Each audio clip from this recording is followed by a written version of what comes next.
Hello students, आज मैं आपके सामने फिर मौजूद हूँ एक न्यू टॉपिक के साथ। और इस टॉपिक में हम लोग पढ़ेंगे holozoic nutrition in human. Last videos में मैंने न्यूट्रिशन के ऊपर कुछ लेक्चर दिए थे, तो आज हम लोग डिटेल में पढ़ेंगे holozoic nutrition in human. Holozoic nutrition 5 steps में कंप्लीट होते हैं, जिसमें आज मैं सिर्फ 2 स्टेप्स का डिस्कशन आपके साथ करूंगी, बाकी का मैं नेक्स्ट वीडियो में दूंगी आप लोगों को। Number 1 step is ingestion. हम लोग क्या करते हैं, खाने को हाथ से उठाते हैं और अपने माउथ यानी बक्कल कैविटी में डाल लेते हैं। It means we put food in our body and this is ingestion. The second point is digestion, which is a very lengthy process in the human being, and I am going to explain all these digestive process in human being in detail. Don't worry, ये काफी लंबा topic होता है और students डर जाते हैं कि एग्जाम में आ जाएगा ऐसा कि डाइजेस्टिव सिस्टम को एक्सप्लेन कीजिए, डाइजेशन को एक्सप्लेन कीजिए। नहीं, ऐसे क्वेश्चंस बोर्ड में नहीं आते हैं।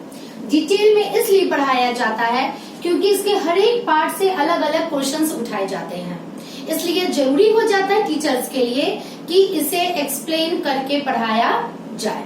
Now let's start our new topic, human alimentary canal to show digestion. इसमें हम लोग डाइजेशन के बारे में डिटेल में पढ़ेंगे, साथ में एक हल्का सा alimentary canal of human being का स्ट्रक्चर भी हम लोग डिस्कस करेंगे। ह्यूमन बीइंग का alimentary canal, it means digestive system, approximately 9 to 10 metre long होता है हमारी बॉडी में। ये स्टार्ट होता है बक्कल कैविटी यानी माउथ से एंड एंड होता है एनस पे। नाउ अब हम लोग शुरू करते हैं अपने होलोजोइक न्यूट्रिशन को। जैसे ही हम लोग फूड को अपने माउथ यानी बक्कल कैविटी में रखते हैं तो माउथ के अंदर 3 स्ट्रक्चर मौजूद होते हैं। नंबर 1 इज टीथ, जो कि 32 नंबर में रहते हैं एडल्ट्स में। ये 4 प्रकार के होते हैं, incisor, canine, premolar and molar. इनका डिटेल आपको 10th क्लास में नहीं पढ़ना है, ये 7th क्लास में आप लोगों को पढ़ाया जा चुका है कि इन सब का अलग अलग काम क्या होता है। एक कंबाइंड फॉर्म में हम लोगों को पढ़ना है कि टीथ का काम होता है मैस्टिकेशन, और इस तरह से ये फिजिकल डाइजेशन करता है फूड का, यानी उसको चबा करके खाने को हम लोग सॉफ्ट एंड स्मॉल पीसेस में तोड़ देते हैं। Second one is tongue. Tongue जो होता है ये हाईली मस्कुलर स्ट्रक्चर होता है माउथ के अंदर, और इसके ऊपर टेस्ट बड्स मौजूद रहते हैं जो कि खाने का टेस्ट बताते हैं। साथ में ये अच्छे से खाने को सलाइवा में मिक्स करने का भी काम करता है। हालांकि टंग का काम स्पीकिंग भी होता है, अगर टंग ना हो तो हम लोग बोल नहीं पाएंगे, but it is not related with our digestion. Simply in the nutrition और in the digestion it works as a mixture which mix food with saliva. The most important structure present in the buccal cavity which is related with the digestion is salivary gland. ये 3 pairs होते हैं हमारे mouth में, ऐसे दिखाई नहीं देते, और इनसे कुछ जूस हमेशा निकलते रहता है जिसे कहते हैं सलाइवा। मैंने यहाँ पे 2 सैलिवरी ग्लैंड को डिनोट किया है अपने डायग्राम में, इसे सलाइवा कहते हैं। सलाइवा के अंदर एक खास तरह के एंजाइम मौजूद होते हैं जिसे सैलिवरी एमाइलेज कहते हैं, और इसका काम क्या होता है, जो भी कार्बोहाइड्रेट या स्टार्च हम लोग खाते हैं, it start to break into the sugar और the smaller form which is known as मॉल्टोज।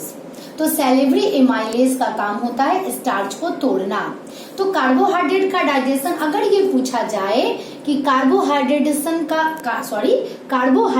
का डाइजेशन कहाँ शुरू होता है, तो आप लोगों को लिखना है इन बक्कल कैविटी। उसके बाद हमारा जो फूड है वो सॉफ्ट बॉल और पेस्ट के फॉर्म में आ जाता है, हम लोग उसे निकलते हैं और इस माउथ बक्कल कैविटी से फेरिंग्स के द्वारा होते हुए फूड चले आता है ओएसोफेगस में। ओएसोफेगस एक पाइप लाइक स्ट्रक्चर होता है। There is no digestion takes place in the oesophagus, only there is a peristaltic movement. Actually peristaltic movement throughout the alimentary canal में होते रहते हैं। What is it? It is rhythmic contraction and relaxation of alimentary canal.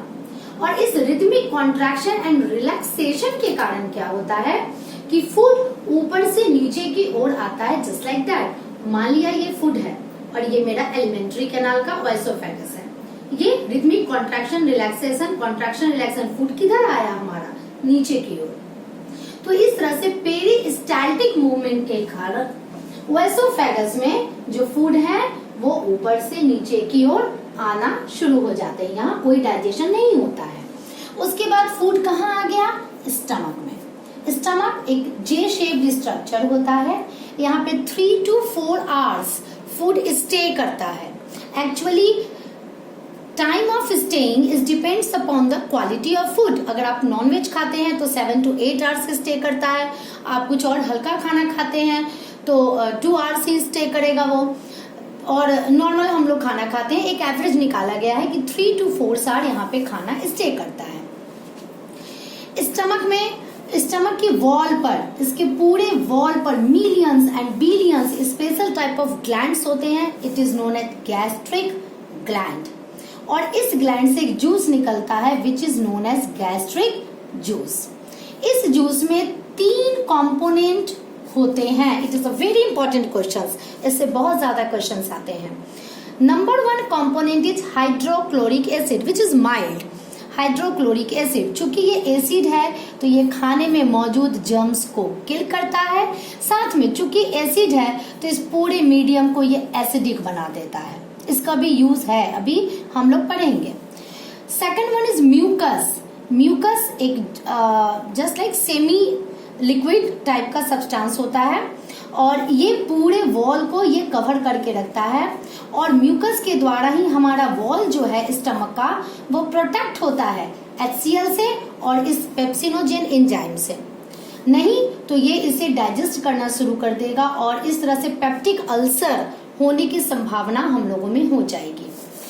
The third one, the very most important component pepsinogen, ये inactive form होता है हमारे enzyme pepsin का. Acidic medium में हर एक केमिकल रिएक्शन के लिए एक स्पेशल कंडीशन होना चाहिए.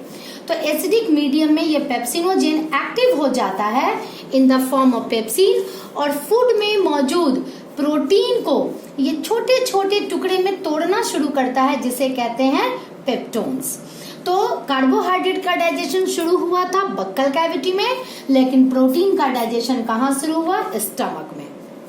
इसके बाद जैसे ही फूड स्टमक से हमारे इस पार्ट में आता है, दिस इज स्मॉल इंटेस्टाइन.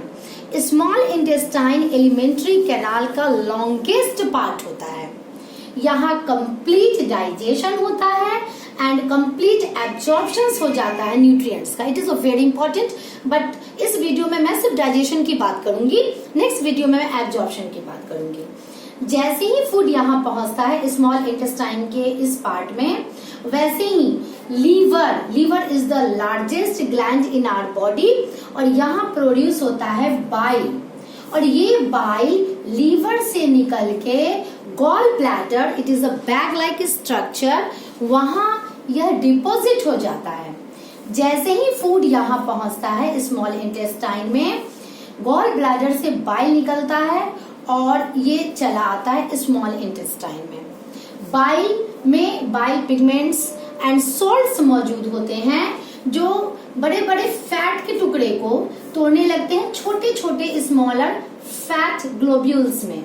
यानी कार्बोहाइड्रेट का डाइजेशन शुरू हुआ बक्कल कैविटी में, प्रोटीन का डाइजेशन शुरू हुआ स्टमक में एंड फैट का डाइजेशन शुरू हो गया स्मॉल इंटेस्टाइन में. साथ ही एक और ग्लैंड होता है पैनक्रियाज. ये पिंकिश स्ट्रक्चर का होता है which is present just beneath the stomach, just below the stomach. और इससे भी कुछ जूस निकलते हैं पैनक्रियाटिक जूस और वो चले आते हैं स्मॉल इंटेस्टाइन में. पैनक्रियाटिक जूस में भी बहुत तरह के एंजाइम्स मौजूद होते हैं और साथ में ये फूड जो है स्मॉल इंटेस्टाइन में, पूरे स्मॉल इंटेस्टाइन में मूव करता है. स्मॉल इंटेस्टाइन के वॉल्स में भी मिलियंस एंड बिलियंस ग्लैंड्स मौजूद होते हैं जिन्हें हम लोग कह देते हैं इंटेस्टिनल ग्लैंड. और ये पैनक्रियाटिक जूस और इंटेस्टिनल ग्लैंड से जो जूस निकलते हैं वो होता है इंटेस्टिनल जूस। तो इंटेस्टिनल जूस और पैनक्रियाटिक जूस ये दोनों कंबाइन कर जाते हैं और कंबाइन करके यहाँ पर फूड का कंप्लीट डाइजेशन हो जाता है। जैसे कार्बोहाइड्रेट का डाइजेशन होता है ग्लूकोज में, और ये जो एंजाइम के द्वारा होता है इसे कहते हैं amylase. It is very important topic also. Protein का डाइजेशन हो जाता है एमिनो एसिड में। इट मीन्स एमिनो एसिड से मिलकर बनता है प्रोटीन। इसके लिए जो एंजाइम रिस्पॉन्सिबल है जो पैनक्रियाज से निकलते हैं उसका नाम है ट्रिप्सिन। फैट का डाइजेशन हो जाता है fatty acid plus glycerol. It means in दोनों को मिला के फैट बना होता है, और इसके लिए जो एंजाइम चाहिए होते हैं वो होता है लाइपेज। तो इस तरह से कंप्लीट डाइजेशन हो जाता है। और ये लार्ज इंटेस्टाइन है हमारा जो कि वाइडर होता है, यहाँ पे वेस्ट मटेरियल जाता है और यहाँ पर कोई डाइजेशन नहीं होता है, यहाँ सिर्फ एब्जॉर्प्शन होता है वाटर का, जो कि मैं नेक्स्ट वीडियो में बताऊंगी। और इस प्रकार से ये एलिमेंट्री कैनाल में कंप्लीट डाइजेशन हो जाता है। यहाँ पे मैंने एक टर्म की बात की और बार मैंने एक टर्म को डिस्कस किया, एंजाइम्स। ये एंजाइम्स क्या होते हैं? Enzyme is nothing but chemical. It is known as biocatalyst. इसे बायोकैटालिस्ट कहते हैं क्योंकि इन सारे रिएक्शंस को वो कंप्लीट करवाता है। कैटालिस्ट वो केमिकल होते हैं जो किसी भी रिएक्शन को करवाने में मदद करता है, बिना उसके वो रिएक्शन नहीं हो सकता है। क्योंकि ये ह्यूमन में है, बायोलॉजी में है, लिविंग में है, that's why enzyme is known as biocatalyst. Till then, जब तक मैं आपके लिए नेक्स्ट वीडियो में डिस्कस करूंगी absorption of food. Okay, till then bye.